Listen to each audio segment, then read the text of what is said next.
message, La ilaha illallah Muhammadur Rasulullah. That job we should do from here and then pray to Allah subhanahu wa ta'ala. And a time will come where Allah subhanahu wa ta'ala from somewhere will bring up a force that will come back and defend all these Muslims who are suffering. And living in India, we have agreed that we will follow the Constitution of India. If the Constitution of India contradicts the Sharia, Alhamdulillah, we have our representative authorities in the parliament. They are there to see to it that the Constitution or the laws in the Constitution are not made that will contradict the Sharia. And we very well know, many a times it happened when they wanted to make laws that were contradicting the Muslim Sharia, the Muslim politicians stood up. The authorities will do the job, not every Tom, Dick and Harry. Islam has a principle. For any case that belongs to yourself, taking the choice of marrying a girl, taking the choice of marrying a boy, taking the choice of purchasing a house, these are my personal issues. These are issues related to my personal life. Whatever I do, I am responsible for it. But if I am opening my mouth on behalf of the community, it is further, it is obligatory that the community should first appoint me as their authority to speak this.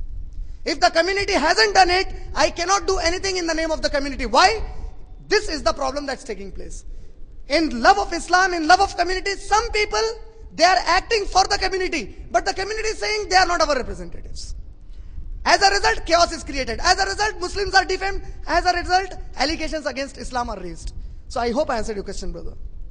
Okay, last question from brother side. Sir, if you don't mind, once again I would like to know the perfect meaning of jihad. Why? Because few people are killing the innocent people in the name of jihad. So I am in confusion. What is jihad? Brother. And secondly, I would like to question you, what is the main key role of the jihad in the Quran? What is the main? Main key role of the jihad in the Quran.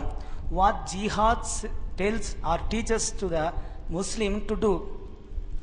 Brother, before posing a question, please say your name and your profession so that the speaker should be convenient to answer you.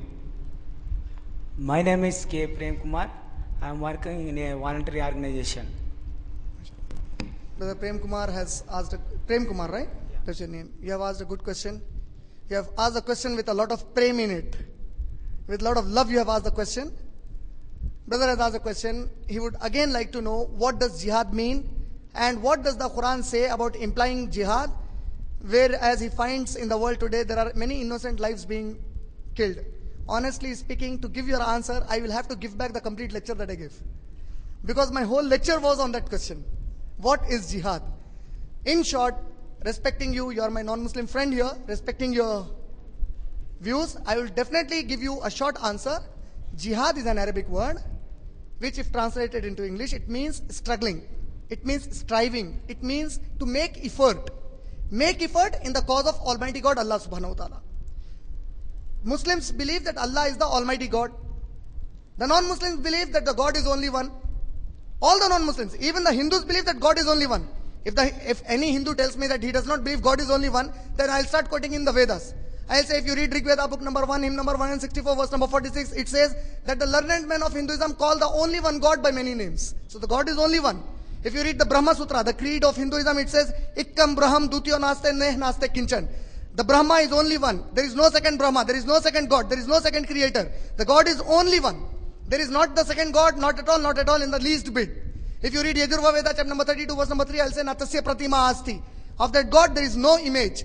Similarly, if we read the Bible, nowhere in the Bible, Jesus Christ, may peace be upon him, ever said that I am God, or he ever said, worship me. In fact, Christ says in Gospel of John, chapter number 5, verse number 30, I can of mine own self do nothing. As I hear, I judge. The criteria to be a God is God does everything by himself. God doesn't need the support of other people to do things. Christ is saying, by myself, I do nothing. Whatever I hear, I judge. And my judgment is just because I seek not my will, but the will of the God. The Arabic word for any person, suppose tomorrow you tell me that I want to seek the will of the God. So in Arabic, I will tell you that you are saying, I want to be a Muslim. The Arabic word Muslim means any man or woman who wants to do things by the will of the God. So Christ is saying, I want to be a Muslim. I want to do things by the name of the God. The question is, who is that one God? So Allah subhanahu wa ta'ala in the glorious Quran, He gave the answer. He said, all the non-Muslims believe that God is only one. Suppose I ask you, Prem Kumar, do you believe that the God who created you, it's the same God who created me? What will you say? The God who created you, do you think it's the same God who created me? I think so. Yes. You just think. You have no other option. Even if you think your whole life, you will not get another option except this. You have to believe that the God who created you, it will be the same God who created me. So you believe that the God who created you, He created me. I too believe the God who created me, He created you. Who is that God? Allah said in Surah Ikhlas, Surah number 112, ayah number 1 to 4. Qul, say to them, Huwallahu ahad. He is Allah, the only one, as all claim. Allahu samad, the absolute, the eternal. He is not dependent upon anybody. He is independent, but everything else depend upon Him. Lam yalid wa lam yulad. He begets not, nor is He begotten. Meaning, He does not have any parents who gave birth to Him, neither does He marry somebody to give birth to children. The moment somebody is born, he is not God. The moment any human being becomes a rat, then that rat cannot be called a human being. Why? Rat has different qualities, human beings have different qualities. The moment God becomes man, then He is no more God. So Allah says, Lam yalid wa lam yulad. He neither becomes a man to get created, He neither gets created, nor does He give birth to any children. Walam yakun lahu kufuwan ahad, and there is nothing like unto Him. So now if we Muslims struggle in the cause of that Almighty God who is the God of everybody, of the Hindus, Allah the God of the Hindus, Allah is the God of the Christians. If you read Rig Veda, the word Ilah is used. Ilah is the root word for Allah. So the same God is for all. When we call the people to worship that only God, Allah subhanahu wa ta'ala, and call the people, suppose there is a drunkard, I said don't drink, because Allah said in the Quran in Surah Ma'idah, Surah number 5, ayah number 90, Ya ayyuhalladhina amanu, innamal khamru wal maisiru, wal ansabu wal azlamu ritsu min amali shaitan, fajtanibuhu la'allakum tuflihun. O you who believe, do not take intoxicants, do not take anything that intoxicates you, no alcoholism, don't drink, don't gamble, don't start going to a person who talks about the future, and at the same time don't worship the idols, for these are the dirty works of the Satan. When I invite you for this, I am doing jihad now. Jihad, this jihad is known as jihad bil lisan. It's a permanent jihad. When we convey the message of good things that the God commanded to the Muslims and the non-Muslims. Jihad is not just for the non-Muslims. When the Muslim talks about good things to the other Muslims, suppose there is a Muslim brother, wrongly practicing Muslim, who is drinking. I go and tell him, please don't drink, Quran says so. So I am doing jihad against him. But what is my weapon then? My tongue is my weapon then. So this is jihad bil lisan. The other one is temporary jihad, conditional jihad, known as jihad bil saif, the jihad with the sword or ammunition. When is that done? Either it will be done in a defensive mode or an offensive mode. What is the defensive mode? If somebody attacks me in defense, I will retaliate. I have the right to do that. If somebody comes and dacoits attack my house, I cannot say, Assalamu alaikum, please come in my house and take everything that you want. I can't do that. If a rapist comes and wants to rape my women at home, I cannot say, Assalamu alaikum, please take them. I can't do that. I have to retaliate then. So what I retaliate in self-defense is jihad. And if I do offensive, if I have, as a community has one leader, and we find that some non-Muslims are making a plot to attack our community and destroy it. So as a leader, with the suggestions from the community, he decides that let us attack the enemy and destroy the enemy before they come and destroy us. When they destroy the enemy, it should not be to the civilians, only to the army of that enemy, not the civil people. For the civil people, except the Quran, brother Prem Kumar, you will be surprised to know, because I read Vedas, Bhagavad Gita, Bible, I read all these books. Quran is the only scripture on the face of the earth that has an ayat of this kind. Where Allah says in Surah Ma'idah, Surah number 5, ayah number 32, if anyone kills an innocent life, whether of a Muslim or a non-Muslim, Allah will punish him on the day of judgment as if he has killed the whole of humanity.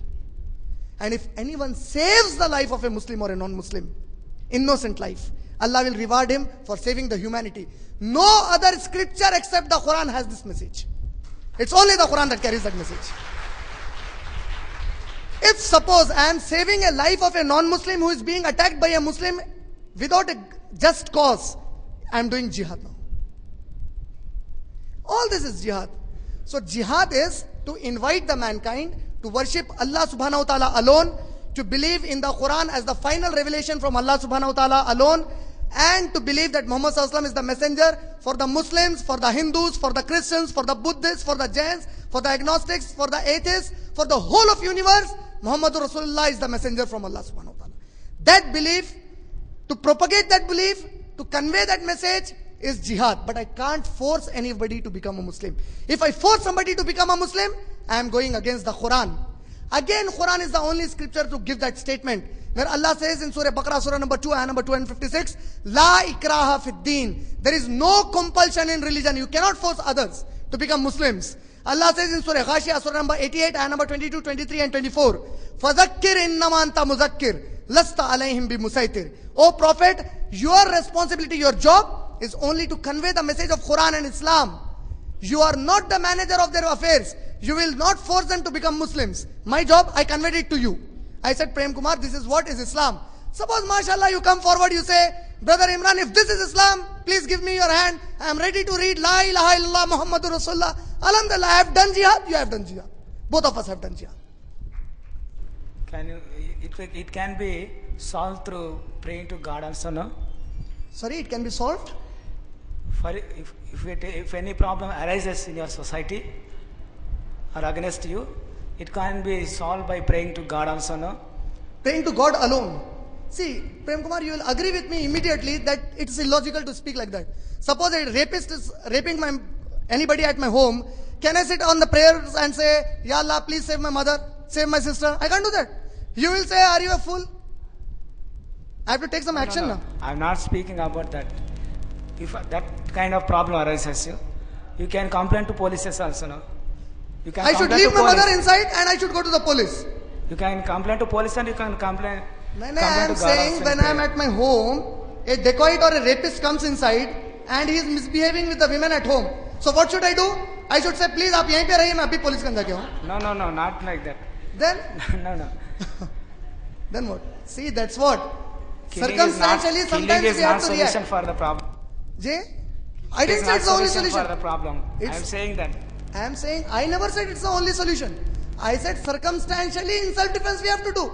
Suppose tomorrow you attack my house. I cannot say, Prem Kumar, okay, you are attacking my house. I'll go to the police. I'll go to the court. You attack my house. Can I do that? I have to take an action in self-defense. I can't leave you like that. Islam is not like the Bible where Christ said in Gospel of Matthew chapter number 5 that if somebody slaps you on one cheek, give him the other. No Christian is practicing it today. America is a Christian world. Are they practicing the Bible? They don't. Christ said if they slap you on one cheek, give the other one. If they ask you for the shirt, give away your pant also. Is this logical? Suppose I have 100 rupees in my pocket. A beggar comes. I give him away 100 rupees. Then I need to beg him. Please give me. And he will give me back. And this game carries on. It's illogical. Islam says if somebody is unjust to you, put that oppressor to his place. Show him the right place. He cannot oppress. The Prophet ﷺ in an authentic saying said, if anybody does not react to an oppression, the person who is the victim of oppression is a greater criminal than the one who oppressed. How to react? In the whole lecture I said how to react. I didn't say we should adopt violent methods. I never said that. Yes, we should abide by the law of the land. I agree. My law of the land permits me that if somebody attacks me, I should retaliate. And that is what my religion also permits. So I am following Constitution of India as well as the religion. You agree with me now? Okay. I hope I answered your question. Akhiru da'wana alhamdulillahi rabbil alameen. Alhamdulillah. All praises are due to God Subhanahu wa ta'ala alone. I am also grateful to the brother and sister associates of CIS for facilitating convenience for the dignitaries and the audience. Last but not the least, I am thankful to our guest speaker, Brother Imran, for illuminating all of us on an important Islamic topic.